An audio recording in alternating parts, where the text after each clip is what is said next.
9 जून 2024 चित्रदुर्गा से 200 किमी दूर बेंगलुरु के कामाक्षीपल्ली में एक अपार्टमेंट बिल्डिंग के सिक्योरिटी गार्ड की नज़र नाले के पास पड़ी एक लाश पर पड़ती है, जिसे कुत्तों का झुंड नोचने में लगा हुआ था। सुबह सुबह कोई भी ऐसा मंजर देखकर घबरा जाएगा, लेकिन उस सिक्योरिटी गार्ड ने बिना देरी किए फौरन लोकल पुलिस को इन्फॉर्म किया। पुलिस की एक टीम तुरंत उस डेड बॉडी को लेकर हॉस्पिटल पहुंची और इन्वेस्टिगेशन स्टार्ट की। बट चैलेंज यह था कि पुलिस को उस डेड बॉडी से ऐसी कोई भी आइडेंटिटी या चीज़ नहीं मिली थी जिससे उसकी शिनाख्त हो सके। डेड बॉडी की प्रिलिमिनरी एनालिसिस से इतना समझ आ रहा था कि शख्स की उम्र 30-35 साल के करीब होगी और उसकी मौत को 24 घंटे से ज़्यादा हो चुके होंगे। ऐसी कंडीशन में पुलिस पहले पता करती है कि आसपास के किसी पुलिस स्टेशन में क्या ऐसे किसी शख्स की गुमशुदगी की रिपोर्ट दर्ज की गई है। सिंस यह बॉडी नाले के किनारे मिली थी, इसलिए जाहिर था यह कहीं से बहकर आई हो। इत्तेफाक से पुलिस को पता चला कि पास में एरिया के एक पुलिस स्टेशन में 33 साल के शख्स की गुमशुदगी की रिपोर्ट उसकी मां ने दर्ज कराई है, जिसमें उनका बेटा शनिवार 8 जून से गायब है और उसका मोबाइल फ़ोन भी स्विच्ड ऑफ आ रहा है। पुलिस फौरन उन्हें हॉस्पिटल लेकर जाती है और नाले से मिली उस लाश की शिनाख्त करवाती है। लाश पर मौजूद बचे खुद से कपड़े देख मां का दिल दहल उठता है, क्योंकि यह लाश उन्हीं के बेटे रेणुका स्वामी की थी। रेणुका स्वामी अपोलो फार्मेसी की एक मेडिकल शॉप में जॉब करता था और रोज की तरह अपनी जॉब पर गया हुआ था, लेकिन 8 जून से उसका फ़ोन स्विच्ड ऑफ आ रहा था। पुलिस ने मामला तो दर्ज कर लिया था, लेकिन रेणुका की मौत कैसे हुई, इसका जवाब सिर्फ पोस्टमार्टम रिपोर्ट से ही मिल सकता था।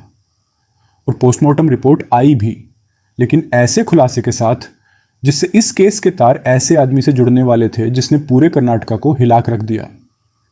पोस्टमार्टम रिपोर्ट की डिटेल्स काफ़ी भयानक थे। रेणुका स्वामी को पीट पीट कर मारा गया था, उसकी जुबान काट ली गई थी और जबड़े को तोड़ दिया गया था। शरीर पर अनगिनत चोट के गहरे घाव थे। रेणुका स्वामी मेडिकल शॉप में छोटी सी नौकरी करने वाला एक 33 साल का सीधा साधा इंसान था, जिसका ना कोई क्रिमिनल रिकॉर्ड था और ना कोई कंप्लेंट, ना ही किसी से दुश्मनी और ना ही कोई विवाद। पुलिस को यह समझ नहीं आ रहा था कि आखिर ऐसे शख्स से किसी को क्या दुश्मनी थी। वो इतना पैसे वाला भी नहीं था कि पैसे के चलते उसे किडनैप किया गया हो। सिंस यह कोई हाई प्रोफाइल केस नहीं था, इसलिए मीडिया का भी इस पर कोई ध्यान नहीं गया। वहीं पुलिस भी इसे हर दूसरे केस की तरह ही इन्वेस्टिगेट कर रही थी।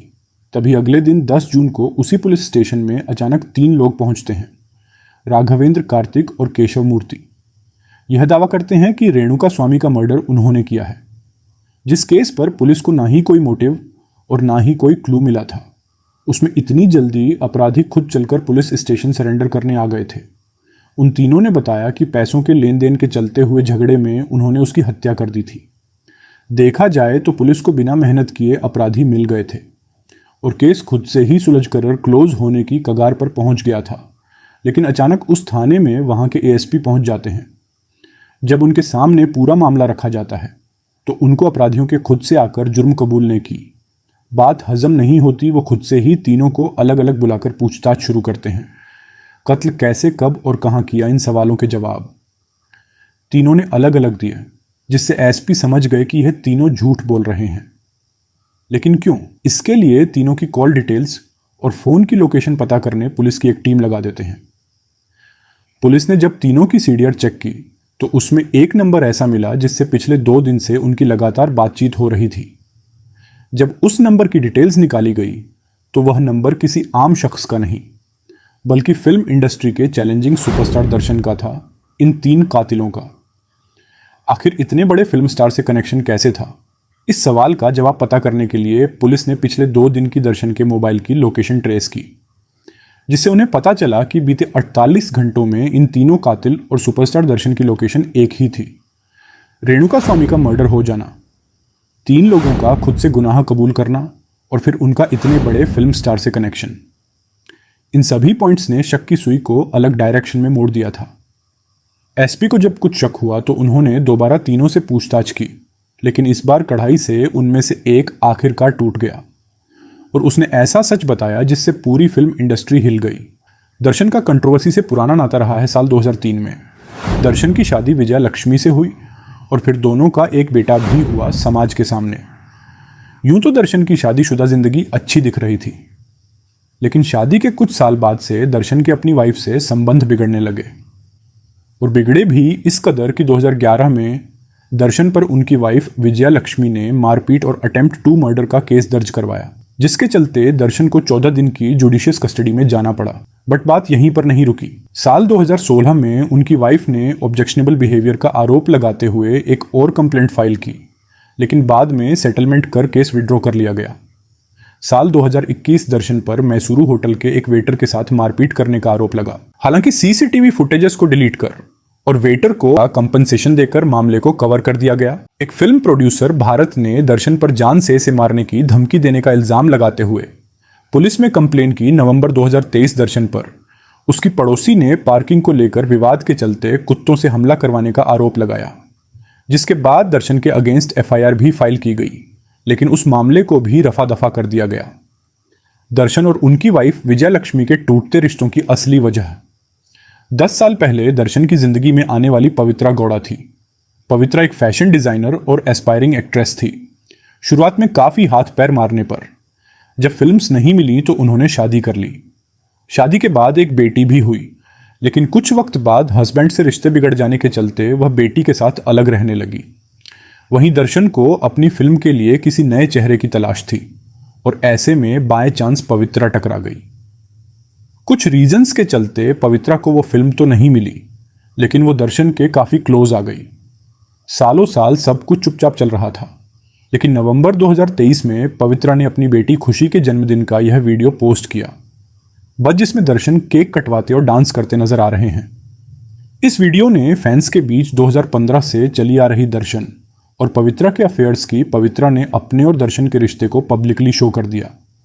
यह रील ना सिर्फ वायरल हो गई, बल्कि यह भी रिवील हो गया कि शादीशुदा होते हुए भी दर्शन का पवित्रा से 10 साल से एक्स्ट्रा मैरिटल अफेयर है। इस वीडियो से विजया लक्ष्मी भड़क गई और जवाब में सोशल मीडिया पर पोस्ट डालकर पवित्रा के कैरेक्टर पर सवाल उठाए, और अगली पोस्ट पे उन्होंने इस कैप्शन के साथ अपनी फैमिली फोटो पोस्ट की।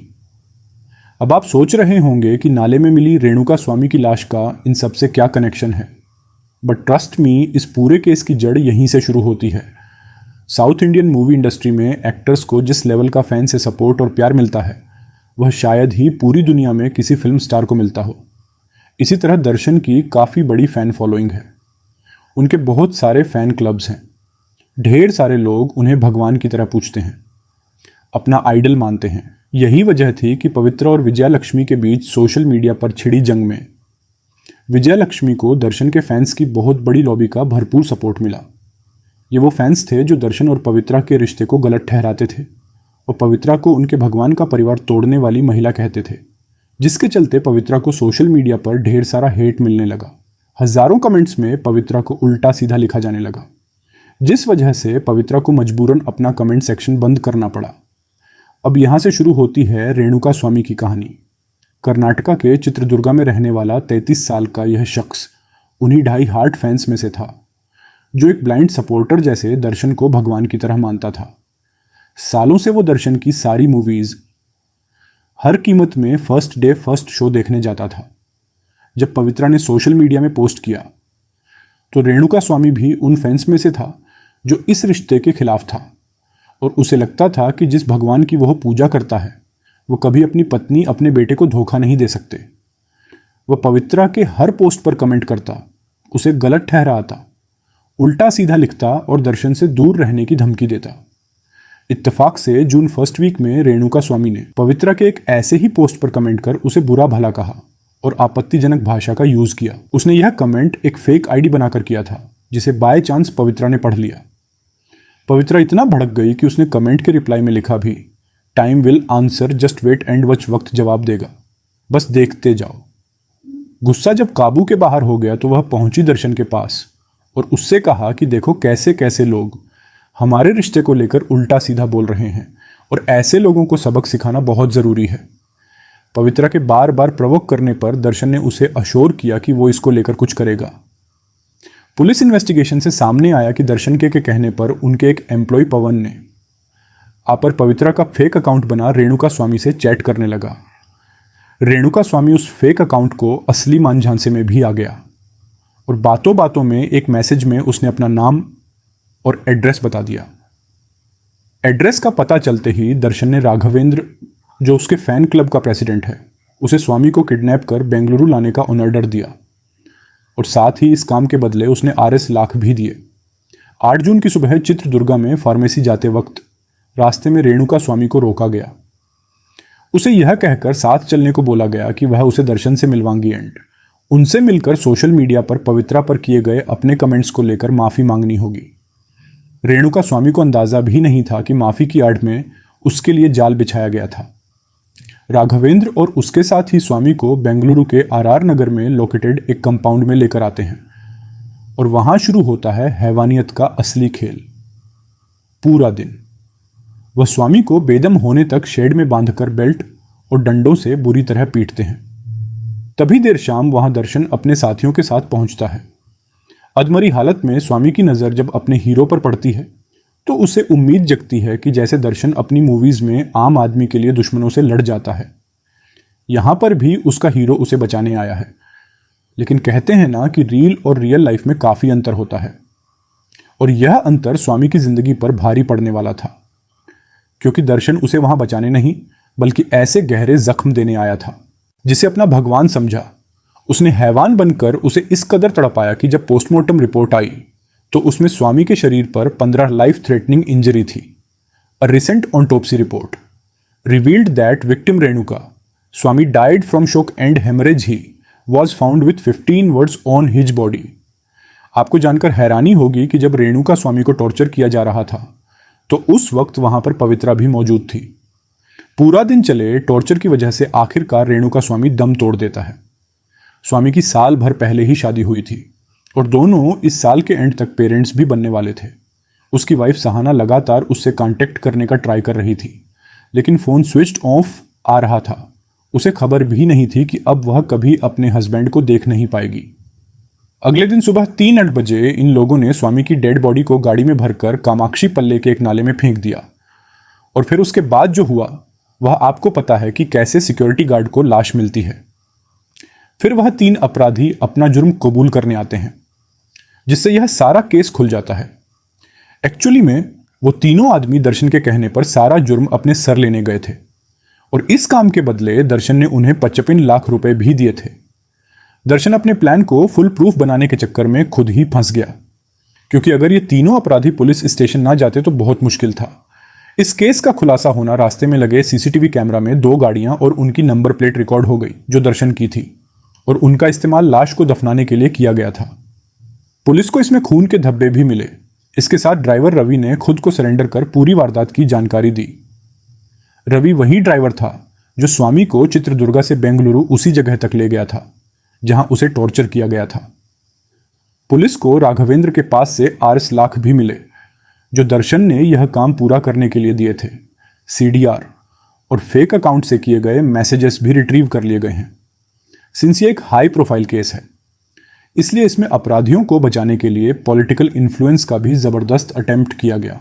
लेकिन इस केस को लीड कर रहे ईमानदार और सख्त SP एंड कमिश्नर की वजह से ना सिर्फ यह केस इतनी जल्दी सॉल्व हो पाया बल्कि मीडिया के सामने भी आ गया। एज पर रिपोर्ट्स, पुलिस ने अब तक दर्शन और पवित्रा को मिलाकर टोटल 6 लोगों को अरेस्ट किया है। इस केस में पुलिस ने पवित्रा को प्राइम एक्यूज्ड और दर्शन को सेकंड एक्यूज बनाया है, क्योंकि वो पवित्रा ही थी जिसके उकसाने पर इस क्राइम को अंजाम दिया गया। जैसे जैसे इन्वेस्टिगेशन बढ़ती जा रही है वैसे वैसे सो कॉल्ड सुपरस्टार दर्शन से जुड़ी और भी चीज़ें सामने आ रही हैं। कहा जा रहा है कि दर्शन का एक्स मैनेजर मल्लिकार्जुन जुलाई 2018 से मिसिंग है। मल्लिकार्जुन दर्शन का सबसे भरोसेमंद व्यक्ति था, लेकिन उसने धोखा देकर दर्शन के RS करोड़ रुपए चुरा लिए, जिसकी वजह से कोर्ट केस चल रहा था। लेकिन पिछले 6 सालों से ना तो वह किसी कोर्ट हियरिंग में आया और ना ही पुलिस को उसके बारे में कुछ भी पता चला। नॉइज पर स्पेकुलेटिंग जाम होगा। चैलेंजिंग स्टार दर्शन अपनी मूवीज में कॉमन मैन को रिप्रेजेंट करते हैं, उसके हक की लड़ाई लड़ते हैं, उसके खिलाफ हो रहे अन्याय के खिलाफ आवाज उठाते दिखते हैं।